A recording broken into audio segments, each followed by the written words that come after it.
substantial race in an off-year election. 63 seconds coverage on NBC, nothing on the other two big networks, nothing on PBS. It's like this never happened.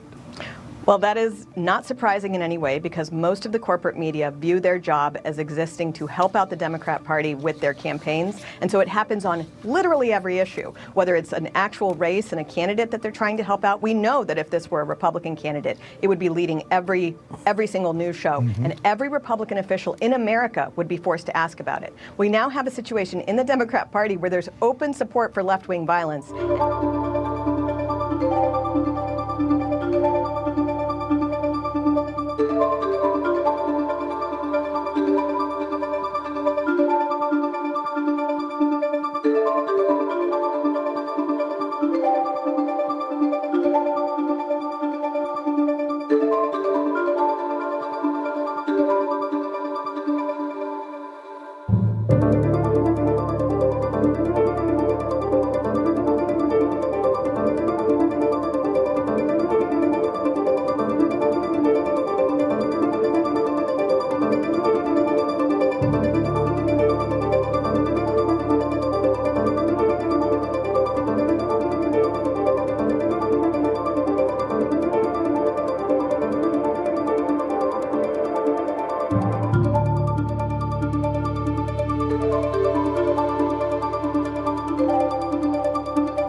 Well, speaking of Democrats and their penchant for crime, there's been a lot of talk about the need to tone down the political rhetoric, especially in the wake of the murder of Charlie Kirk, repeated assassination attempts against Donald Trump. So I would have thought everyone would agree toning it down was a good idea. But the Democrats are continuing to support their nomination for Virginia Attorney General Jay Jones, despite the fact he recently called for his political opponent to be shot in the head. Twice. He said he wants some shot. Let's just be clear so your viewers understand this. He said, if I had two bullets and there were three people, Hitler, Pol Pot, and Todd Gilbert being the former speaker, the Republican speaker of the Virginia House of Delegates, I would use both on Gilbert in his head, and then I'd go after his family. That's not a one-off comment. That's pretty sick and depraved. And then today, there's another phone call that came out where he said that some cops would have to die before they understood what it was like. and learn their lessons. This is a guy who wants to be the top law enforcement official in the Commonwealth of Virginia, where I live. And it's unbelievable, not only what he said, but the measly, weaselly things that they've done to sort of excuse this. Not one top Democrat has called for him to step aside. Not one, not a single one. And James, this comes on the heels of Democrats' silence when it comes to attacks on federal ICE agents this weekend. In the city of Chicago, ICE agents were literally under attack. And a chief dispatcher in the Chicago Police Department refused to send backup to help them, leaving them there to struggle on their own.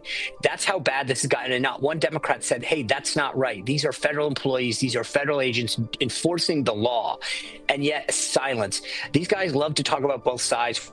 When one of their own took out Charlie Cook, when one of their own tried to kill Donald Trump, when one of their own tried to kill a bunch of Republican softball players, when someone on the left shot the CEO of United Healthcare point blank in cold blood on the streets of New York, and they sit silent now, because at the end of the day, here's the dirty little secret, James, that they don't want to tell you. They kind of agree with it. Most of their base believes that killing an opponent is acceptable, that violence is acceptable, and they're not willing to take on their own base.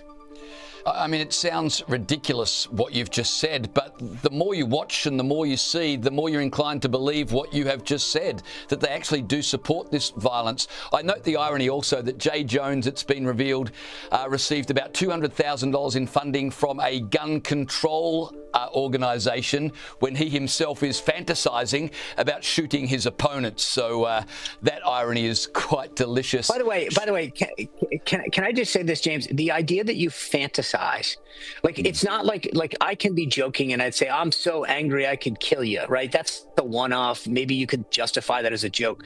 The way that these texts read, to your point about fantasizing, he put a lot of thought in how he would kill this man.